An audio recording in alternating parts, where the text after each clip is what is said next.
नमस्कार साथियों, स्वागत है आपका हमारे YouTube चैनल में। आप छत्तीसगढ़ की किस जगह से हमारे समाचार सुन रहे हैं, कृपया कमेंट बॉक्स में लिखकर हमें ज़रूर बताएं। साथ ही हमारे चैनल को सब्सक्राइब करना ना भूलें। रायपुर से प्रस्तुत हैं छत्तीसगढ़ के प्रादेशिक समाचारों के साथ में रजनी शुक्ला। पहले मुख्य समाचार। केंद्र सरकार ने सड़क दुर्घटना पीड़ितों के लिए कैशलेस उपचार योजना शुरू की। केंद्रीय सड़क परिवहन मंत्री नितिन गडकरी ने नई दिल्ली में की घोषणा। राज्य सरकार ने रायपुर में टेनिस और राजनांदगांव में हॉकी अकादमी शुरू करने की मंजूरी दी। एचएमपीवी संक्रमण पर सतत निगरानी रखने के लिए छत्तीसगढ़ में तकनीकी समिति का गठन किया गया। और बीजापुर जिले में पत्रकार मुकेश चंद्राकर की हत्या के मामले में गिरफ्तार मुख्य आरोपी सुरेश चंद्राकर सहित चारों आरोपियों को कल पुलिस ने न्यायालय में पेश किया। 15 दिन की न्यायिक रिमांड पर जेल भेजा गया। अब समाचार विस्तार से। केंद्रीय सड़क परिवहन और राजमार्ग मंत्री नितिन गडकरी ने नई दिल्ली में सभी राज्यों और केंद्र शासित प्रदेशों के परिवहन मंत्रियों के साथ सड़क सुरक्षा पर बैठक की। बैठक के बाद संवाददाता सम्मेलन में श्री गडकरी ने कहा कि सड़क दुर्घटना पीड़ितों के लिए कैशलेस उपचार योजना शुरू की गई है। इस योजना के तहत सरकार दुर्घटना पीड़ितों को अधिकतम 1.5 लाख रुपए तक की सहायता राशि प्रदान करेगी। हिट एंड रन मामलों में मृतकों को लगभग 2 लाख रुपए दिए जाएंगे। केंद्रीय मंत्री नितिन गडकरी ने कहा कि 2024 में सड़क दुर्घटनाओं में करीब 1,80,000 लोगों की मृत्यु हुई है। हेलमेट ना पहनने के कारण करीब 30,000 लोगों की जान चली गई। उन्होंने कहा कि 66% मौतें 18 से 34 आयु वर्ग के लोगों की हुई है। श्री गडकरी ने कहा कि स्कूलों और कॉलेजों के सामने उचित व्यवस्था न होने के कारण करीब 10,000 बच्चों की भी मृत्यु हुई है। राज्य सरकार ने रायपुर में टेनिस और राजनांदगांव में हॉकी अकादमी शुरू करने की मंजूरी दे दी है। टेनिस और हॉकी अकादमी में अंतर्राष्ट्रीय स्तर की अत्याधुनिक खेल सुविधाओं के साथ ही उत्कृष्ट कोच भी उपलब्ध होंगे, जहां खिलाड़ियों को उच्च स्तरीय प्रशिक्षण मिलेगा। रायपुर में स्थापित होने वाली टेनिस अकादमी के लिए 13 नए पदों और राजनांदगांव की हॉकी अकादमी के लिए 14 नए पदों के सृजन की स्वीकृति राज्य सरकार ने दी है। स्वास्थ्य मंत्री श्याम बिहारी जायसवाल ने मंत्रालय में स्वास्थ्य विभाग के वरिष्ठ अधिकारियों की बैठक ली और एचएमपीवी वायरस को लेकर आवश्यक दिशा निर्देश दिए हैं। उन्होंने कहा कि इस वायरस से निपटने के लिए स्वास्थ्य विभाग की टीम पूरी तरह से तैयार है। श्री जायसवाल ने बताया कि स्वास्थ्य विभाग में विशेषज्ञों की टीम सतत रूप से इस वायरस के बारे में निगरानी रख रही है और इसके लक्षण तथा प्रभाव के बारे में अध्ययन कर रही है। उन्होंने आम लोगों से स्वच्छता पर ध्यान देने की अपील की है। इस बीच छत्तीसगढ़ में एचएमपीवी के संक्रमण के बारे में स्थिति पर सतत निगरानी रखने के लिए एक तकनीकी समिति का गठन किया गया है। इस समिति के अध्यक्ष संचालक महामारी नियंत्रण एस.के. पामभाई हैं। नई दिल्ली के भारत मंडपम में 11 और 12 जनवरी को Viksit Bharat young leader dialogue theme पर आयोजित होने जा रहे राष्ट्रीय युवा महोत्सव में शामिल होने के लिए छत्तीसगढ़ से चयनित 75 युवा दिल्ली के लिए रवाना हुए। दिल्ली रवाना होने से पहले खेल मंत्री टंकराम वर्मा के रायपुर स्थित निवास पर विशेष कार्यक्रम का आयोजन किया गया, जिसमें मुख्यमंत्री विष्णुदेव साय, विधानसभा अध्यक्ष डॉक्टर रमन सिंह और भाजपा के प्रदेश अध्यक्ष किरण सिंह देव सहित मंत्री और विधायक शामिल हुए। इस मौके पर मुख्यमंत्री ने युवाओं से कहा कि वे छत्तीसगढ़िया सबले बढ़िया के आत्मविश्वास के साथ युवा महोत्सव में उत्कृष्ट प्रदर्शन करें। इन युवाओं को मुख्यमंत्री और विधानसभा अध्यक्ष सहित राज्य मंत्रिमंडल के सदस्यों तथा विधायकों ने अपनी शुभकामनाएं दी। वहीं राजधानी रायपुर के पंडित दीनदयाल ऑडिटोरियम में 12 से 14 जनवरी तक राज्य स्तरीय युवा महोत्सव का आयोजन किया जाएगा। इसमें जिला और ब्लॉक स्तर के विजेता 13 विभिन्न प्रकार की विधाओं से संबंधित प्रतियोगिताओं में भाग लेंगे। अंतर विभागीय लीड एजेंसी सड़क सुरक्षा द्वारा प्रदेश में पहली बार वाहन चालकों का सम्मान करने के लिए रायपुर में 24 जनवरी को सारथी सम्मान समारोह का आयोजन किया जाएगा। ऐसे वाहन चालक जिनका व्यवहार उत्तम हो, उनका सम्मान किया जाएगा। राज्य स्तर के शासकीय, अशासकीय, व्यावसायिक, निजी संस्थानों से उत्कृष्ट सारथियों, वाहन चालकों से 15 जनवरी तक अंतर विभागीय लीड एजेंसी सड़क सुरक्षा ईमेल पर प्रस्ताव आमंत्रित किया गया है। जिला स्तर पर क्षेत्रीय जिला परिवहन अधिकारियों और यातायात प्रभारियों को सम्मानित होने वाले वाहन चालकों के नामांकन प्रेषित किए जाएंगे।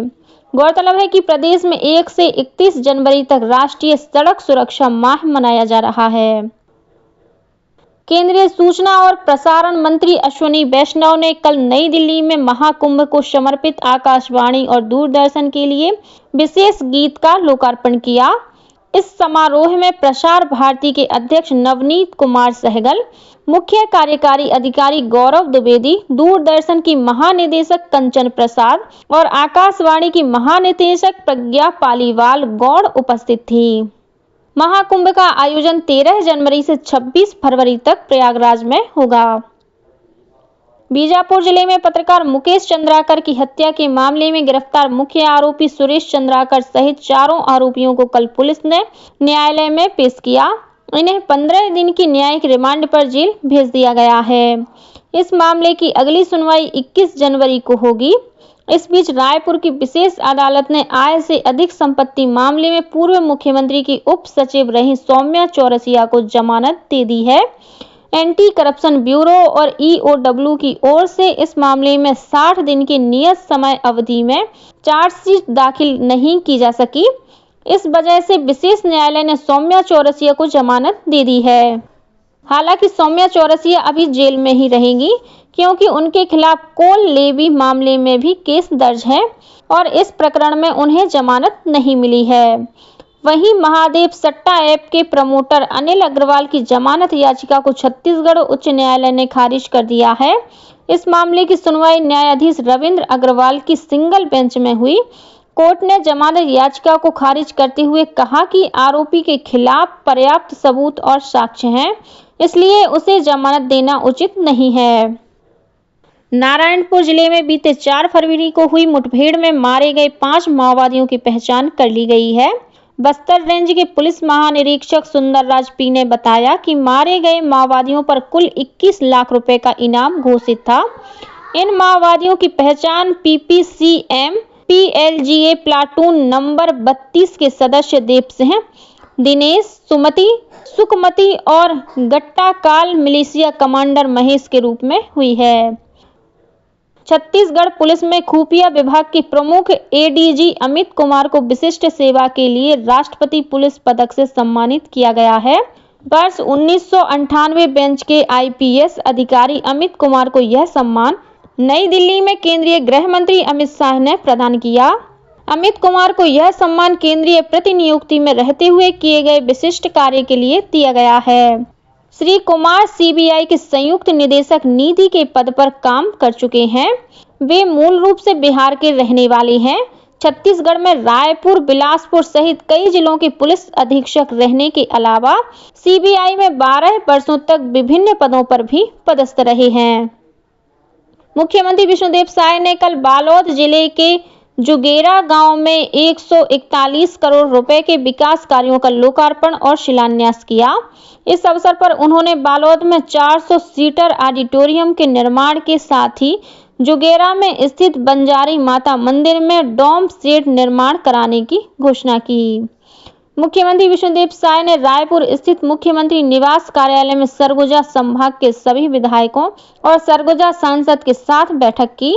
बैठक में उन्होंने सरगुजा अंचल के विकास के लिए मिलकर काम करने को कहा। श्री साय ने सभी जनप्रतिनिधियों से चर्चा कर उनके क्षेत्र में चल रहे विकास कार्यों की जानकारी ली। उन्होंने नागरिकों के लिए मूलभूत सुविधाओं से जुड़े कार्यों को प्राथमिकता के साथ पूरा करने और इसकी सतत निगरानी करने को कहा।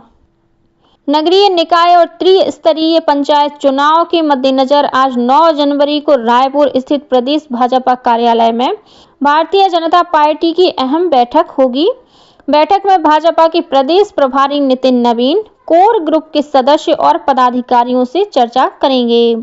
इस बैठक में मुख्यमंत्री विष्णुदेव साय, प्रदेश अध्यक्ष किरण सिंह देव सहित मंत्री और विधायक भी शामिल होंगे।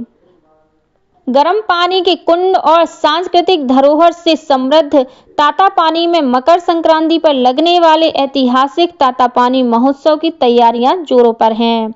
बलरामपुर रामानुजगंज जिले का यह महोत्सव न केवल स्थानीय लोगों के लिए आस्था और उत्सव का प्रतीक है, बल्कि पड़ोसी राज्यों झारखंड, उत्तर प्रदेश और मध्य प्रदेश से आने वाले श्रद्धालुओं और पर्यटकों को भी आकर्षित करता है। तातापानी अपने प्राकृतिक गर्म पानी के कुंड के लिए प्राचीन काल से ही प्रसिद्ध है। इन कुंडों में सल्फर पाई जाती है, जो इन्हें औषधीय गुण प्रदान करती है।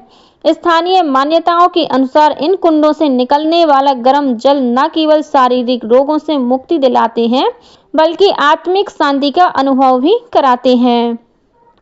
बलरामपुर रामानुजगंज जिले के सनावल क्षेत्र को झारखंड से जोड़ने वाली कनहर नदी पर उच्च स्तरीय पुल का काम तेजी से चल रहा है। इस पुल के निर्माण से 20 गांवों की करीब 40,000 आबादी को बड़ी राहत मिलेगी।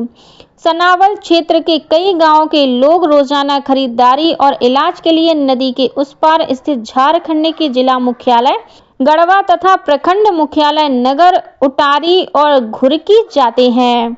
कनहर नदी पर इस पुल के शुरू हो जाने से सनावल क्षेत्र से इन तीनों शहरों की दूरी काफी कम हो जाएगी। क्षेत्रवासियों को 12 महीने निर्बाध आवागमन की सुविधा मिलेगी। और अब कुछ अन्य समाचार संक्षेप में। उप मुख्यमंत्री विजय शर्मा ने कल नई दिल्ली में केंद्रीय पर्यटन मंत्री गजेंद्र शेखावत से मुलाकात कर स्वदेश दर्शन योजना के तहत चंपारण और भौरमदेव कॉरिडोर कबीरधाम की 2 परियोजनाओं से संबंधित प्रस्ताव सौंपे।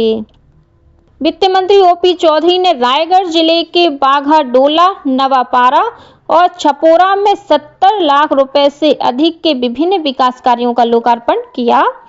राज्य शासन ने छत्तीसगढ़ राज्य वक्फ बोर्ड के अध्यक्ष डॉक्टर सलीम राज को कैबिनेट मंत्री का दर्जा प्रदान किया है।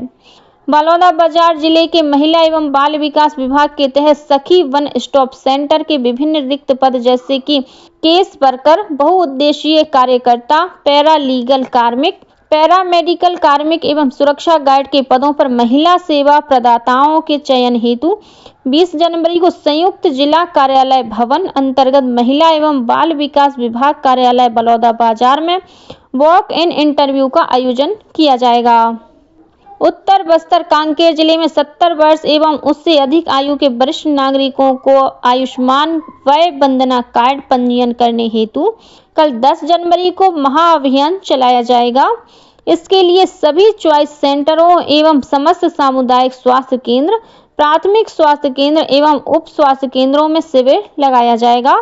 और नारायणपुर जिले में कल जिला और पुलिस प्रशासन के संयुक्त तत्वावधान में 5 किलोमीटर लंबी अबूझमाड़ मैराथन का आयोजन किया गया। इसमें नारायणपुर के साथ आसपास के जिलों से करीब 500 धावकों ने भाग लिया।